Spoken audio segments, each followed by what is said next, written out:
Hi everyone.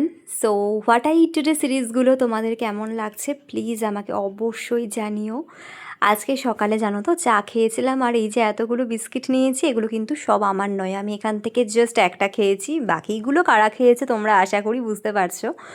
তবে হ্যাঁ, আমি চা খাওয়ার আগে কিন্তু খালি পেটে অনেকটা জল খেয়ে নিয়েছিলাম আর তাড়াতাড়ি করে ব্রেকফাস্টও করে নিয়েছিলাম। ব্রেকফাস্টে আজকে অনেক দিন পরে ডাল আর ডিমের কম্বিনেশনটা খেলাম। মুসুরির ডাল ছিল ছোটো বাটির এক বাটি আর একটা ডিম সেদ্ধ। আর আমি তো এই ডিমটার মধ্যে ডালটা সুন্দরভাবে নিয়ে নিই আর ডিমটাকে ভেঙে নিই, তারপর সুন্দরভাবে চামচ দিয়ে খাই। আর ডিমে কিন্তু গোলমরিচ ছেটানো ছিল।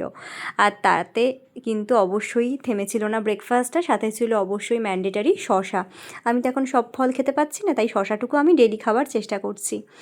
তারপর দুপুরবেলায় লাঞ্চে ছিল আজকে আলু উচ্ছে সেদ্ধ, যেটা আমার ভীষণ পছন্দের আর আমার মুখের স্বাদটাও ফেরানো খুব প্রয়োজন, তাই জন্য এটা ম্যান্ডেটারি এখন এই মুহূর্তে দাঁড়িয়ে মা আজকে বানিয়েছিল। আর সাথে পাতলা একটা মাছের ঝোল ছিল। আর জানো, মাছের এই লম্বা লম্বা আলুগুলো খেতে আমার বড্ড বেশি ভালো লাগে। তোমাদের কার কার ভালো লাগে অবশ্যই জানিও। আর বিকেলের দিকে মা একদম গরম রসগোল্লা এনে দিয়েছিল আর তার সাথে গরম কমলাভোগ।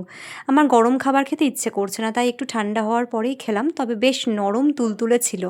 আর দেখো কি সুন্দর লাগছে, একটা সাদা একটা হলুদ কম্বিনেশনটা কি দারুণ, তাই না? আর রাতে একটু চাল কুমড়োর তরকারি দিয়ে ভাত খাইয়ে দিয়েছিল মা, দ্যাটস ইট। আর চাল কুমড়োর তরকারিটা তো মুগের ডাল দিয়ে বানানো হয়েছিল, খেতে বেশ সুস্বাদু। That's it for today, tata.